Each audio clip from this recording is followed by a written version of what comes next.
What's up, everybody? So, back with another episode of A Moment with MaddDog. This one, I'm going to try to keep it short, sweet, and to the point. And this time, if you can't notice from the stack of books I have to the left of me, we're going to do my reading book review for the month of June. I know it's 2 weeks past June, but we're doing it now, and I'm super excited. And I know some of these books you might have heard of, either the title of the book from Book Talk or whatever, or the author from the same sources, and you might have different opinions than me. That's fine, but these are going to be my own personal reviews and how I rate them. So let's get started. Okay, so my first book I'm reviewing is the book A Court of Thorns and Roses, also known as Akatar. So I haven't really dipped my foot in the fantasy-esque realm of books before. Only related titles I could think of that I've read before has been the Harry Potter series, of course, when I was about 10 or so years ago, and more recently The Witcher, right? So this was kind of new for me to read this type of genre. I will say that when I first started reading the book, I was getting very big Beauty and the Beast vibes, right? Especially with the whole situation between Feyre and Tamlin, kind of Stockholm-ish syndrome-esque. And that was the only comparison I saw in the book. I was comparing it to also certain parts to movies such as The Little Mermaid with, and I'm going to be bad with her names, Amarantha coming to collect Tamlin for him to keep his promise and such, right? So there was a lot of comparisons, not only between books and stuff, but mythology, ancient Greek mythology and stuff. And my thing with that is I do this to myself, okay?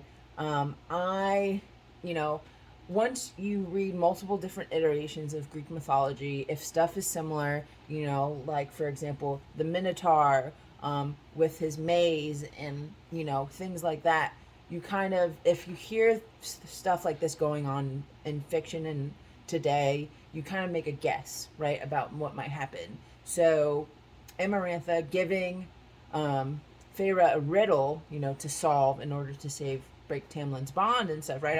I instantly thought, oh, the Sphinx, giving riddles to people to solve, right? And then my mind went to, oh, like other stories of mythology, like the Minotaur and the maze, and lo and behold, her first task was, going through a maze and trying to get away from the worm, right? So, yeah, so that's kind of my fault. So part of the book was kind of not, I wouldn't say unenjoyable, but I kind of saw it coming just from my own mind processes running, right? From all the different books and stories I've read and stuff.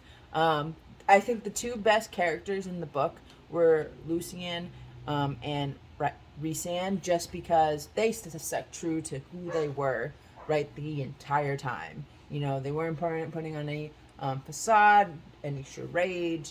They were completely 100% themselves when they were interacting with Feyre, and I really appreciated that. They were very well written in terms of their personalities and their characteristics, and I'm excited. I don't know if they're in, I'm expecting them to be in the future books, the other books, so I'm excited to read up about them. I didn't think, like, the love story itself between Feyre and Tamlin wasn't anything surprising. Again, relating back to, the books, comparing it to other movies and stories of similar storylines and stuff. So, it's nothing I really expected. But I did really enjoy the last 100 pages or so, especially when Feyre was under the mountain doing all her different tasks and stuff, and the feast and Rhysand and all the interactions and everything. That was my favorite part of the book, right?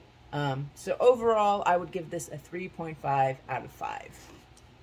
Okay, now my second book review for the month of June was this book, Hook, Line, and Sinker, which I did not know at the time, but this was actually a second part in a duology.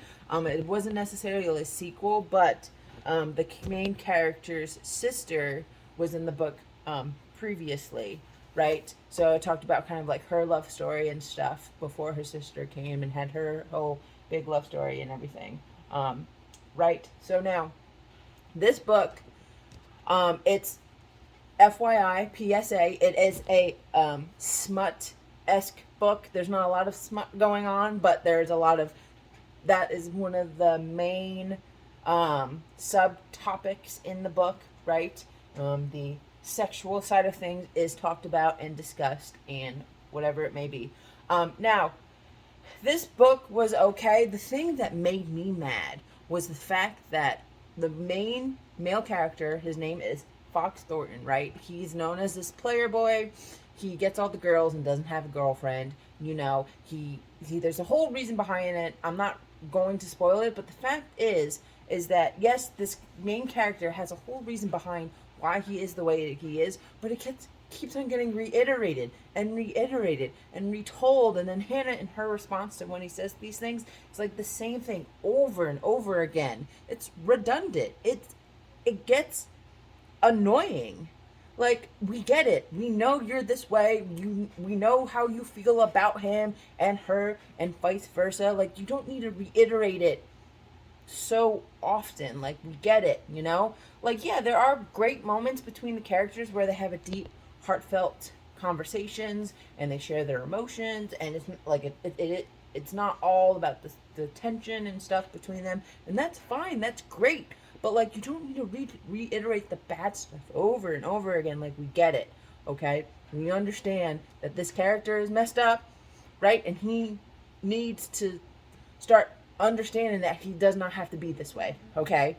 And, yeah, they're just like this the whole time. Wishy-washy, back and forth, and everything. And it's just, that's my main critique about the book. You know, there again, also too, with the whole backstory with the male character, you know, they do eventually give him backstory as to why he is the way that he is with him when he's in college, and then with his mom and stuff, which, you know, backstory is great and everything. But the backstory with the mom came at the end, and the fact that the way that the story ends, you know, with what was said and then what was being done, me personally, I would never have a conversation that I want to be with someone, you know, and how I feel about them when it comes to the interaction that they had, right? It's smut, so you can probably put two and two together, but if I was going to have a conversation about my feelings about someone and how I felt, and that I wanted to be with them, and I was doing work on myself, I would want to sit them down, dinner, coffee, you know, whatever it may be, alone, intimate setting, and I would tell them, not over certain actions, right? So the ending, for me, fell short. But I will say the smart part of it was it was a slow burn, and you were teased a lot, which, you know, I thought that part was great, right? But if I'm preferring that part over the actual story of the book, then, you know, it's hit or miss for me at that point.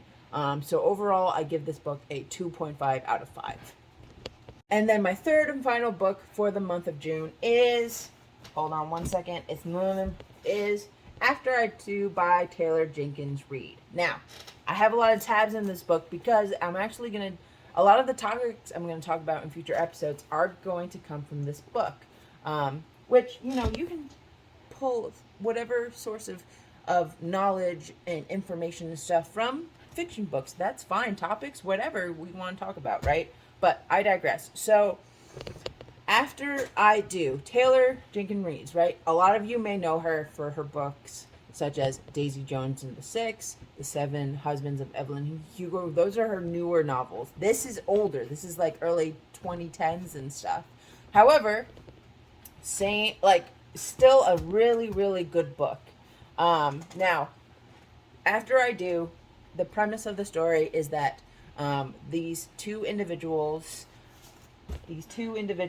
Lauren and Ryan, they get married. They're having issues, and this book talks about what it's like after marriage, right? What happens after I do. The beginning of the book is kind of expected, like they're having troubles and they're trying to find a solution. Their solution is a little bit unorthodox. They are talking about, separating for a year, no contact. Then we come back after a year and see where we're at, right? So you're following Lauren's journey along this year of her no contact with her husband and what she's doing.